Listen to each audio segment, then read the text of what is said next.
I recently took my daughter to the theater. We're both vaxxed now, bitches, so she's able to go out with me again and enjoy life to its fullest. Or in this case, be miserable beyond all comprehension. We're greeted to several movie trailers, one of which is The Matrix, and I'm all giddy like a schoolgirl. Ooh, I can't wait to take the pill and go back into the Matrix! And then the movie starts up.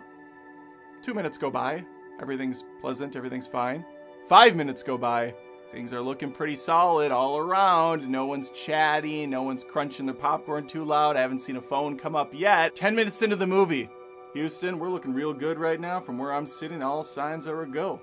You're looking nice coming out of the Earth's atmosphere, heading out into space. Kissing those stars for me. Say hi to the moon as you pass by on your way to Mars. I don't know what that was. 10 minutes and 22 seconds into the film. It's a number I just made up, but it's probably accurate. A truffle of gals enter. Big gals. Gals with purpose. With meaning to their step. Every foot that hits the carpet is a price I'm about to pay as they get closer. Like a stampede of elephants, these four ladies start to bustle their way up the stairs. Their trough of popcorn in one arm, their mega soda in the other, that they're slurping mid-walk. We are close to the central hub of the theater. We're about 20 rows deep. These ladies are getting closer and closer and closer. I'm waiting for them to take a jut left. I'm waiting for them to cut over, and they won't. They keep approaching. They keep inching their way towards my bubble! And then they pass. And I thank the gods I know don't exist above, and I say, okay, we can continue liking this. The crunch is right behind me, followed by a jostling of my chair. I fly forward, my soda's in air, I grab it and pull it back. Some of this is dramatized. Most of it is real, true-to-life stuff. I set it back into its holster, and I try to pretend that whatever nightmare is going on behind me is going to be over soon. The women that showed up almost 11 minutes late to this film are still in hover mode. They're standing. These are choose-your-own-adventure seats, so they're looking at their ticket to make sure they're in the right spot. So Chunk behind me is doing the truffle shuffle as her ass is smashing against the back of my chair. Boom! Boom! Fuck! Boom! Fuck! A person behind them tells them to sit down. Ma'am, will you sit down, please? She does a turn, plops down so hard the vibrations on the concrete below start to shake my chair. Now I'm in some sort of a haptic chair that can feel everything. I'm trying to keep it cool for my daughter. My precious, innocent little flower is still not used to or comfortable with all of the happenings of the theater. She's still somewhat captivated and awe by the whole experience in the theater. That will be over soon. That will be over tonight. Because now we're not here to watch the movie. Now it's ladies' night. It's their night. They planned this for a long time, and they're gonna get the most out of it, which means aggressively chewing loudly, slurping, opening loud plastic wrappings. Why are these candies wrapped in the loudest materials on planet Earth? Who in the hell came up with these designs? Okay, here's what I want to do. I want to put a bunch of tiny little things that will bang around, because we're only going to fill the box half full, into a very thin, ridiculous cardboard box capsule. We're going to then wrap it in cellophane. We're going to put that shit on tight too, so you're going to be clawing like you're trying to get out of a prison cell to get this wrapping off. We also have to somewhat warm these candies up so that they stick a little bit to the sides of the box, so when the person tries to reach and grab one out, it doesn't come out right away. They have to bang on it.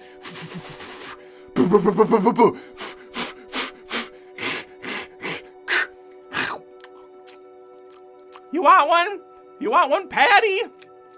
You want one, Marianne? What's happening in this movie so far? Are we late? That's when the loud talking started. Right as they sat down. Right as they got comfortable. My uncomfort started. My discomfort started. I don't think uncomfort's a word. Uncomfortable. Uncomfort. That can't be right. Anyway, we're gonna keep going. Oh my gosh, look at him. I haven't seen him in a movie in a very long time. Wow, he's gotten really old. Well, Patty, he's older than us. What do you expect? I expect you to shut the fuck up and let me watch this movie in silence!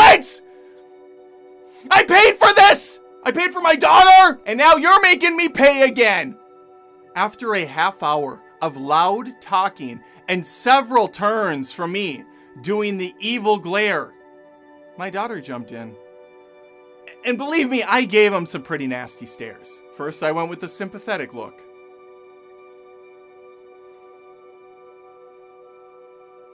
Then I went with a more aggressive approach. Finally, I went with I'm going to end your life if you don't stop talking.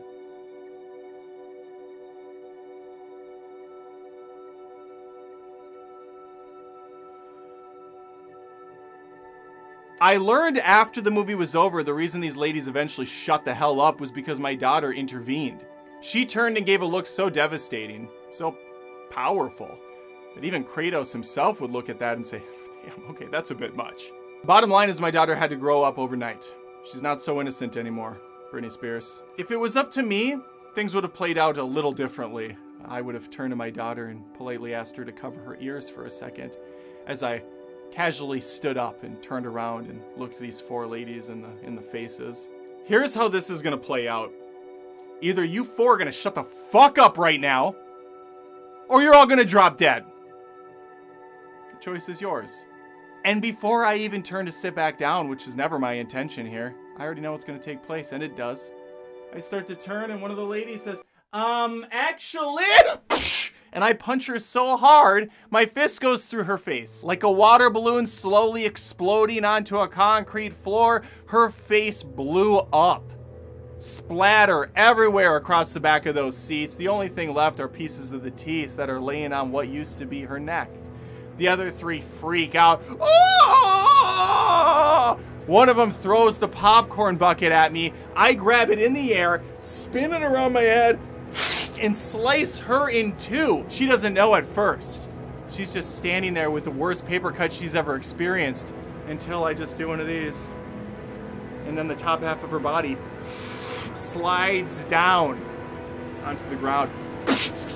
Wet, gross chunks of what used to be a woman lay there. The third lady tries to run, trips over the body, hits her head on the back of the chair. Her eye is out of the socket, hanging there. The fourth lady tries to take off. She's running down the aisle. And by the way, I'm not fat shaming these women. They could have been skinny for all I care. I'm asshole shaming. But I have to give you a description so you know what you're looking at, okay? Patty's running down the aisle. Still drinking the soda! I'll give her credit, she's still drinking the soda.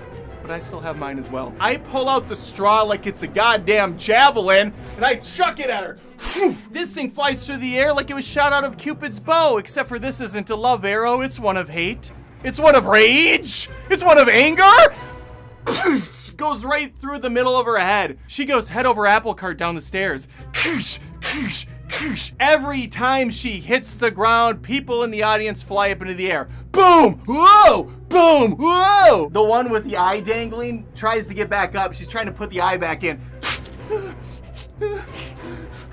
Slowly, she's limping away as she climbs over the husk that used to be one of her gal pals. She's going down the steps, blood trailing behind her as she looks for safety. For freedom. I'm on the other side, still in awe of what's happening. This lady's going down the stairs like she's one of the lost boys in Hook. You know, the one that turns into a big bowling ball? That's what's going on here. Marianne sidles around the corner. She's almost home free. All she has to do is get out of this theater in one piece. She's limping. She's getting closer. The door's right there. She can see the piercing of the light underneath.